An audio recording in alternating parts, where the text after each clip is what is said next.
Wala po, yan po yung driver namin. Yes po, kasi po mataba na siya, kaya kailangan na niyang mag-exercise. Yan, bilisan mo naman driver.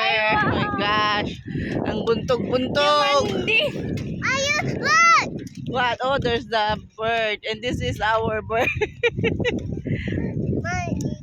Tumataba ka na kasi Inday, kailangan mo na magpa-sexy mo. Oh, laki-laki na ng tiyan mo. Oh my gosh. Hindi ka lang mabain, nakaluklok magkan. Oh my kulay, apoy ito kami ni Boulevard. See? Going home. Oh, diba? Naka 3 wheels kami. With our driver, lady driver. Yeah. My pretty bird. Oh yeah, your pretty bird. Nalok maggaminan, kailangan nagpakutong. O datyanan na eh.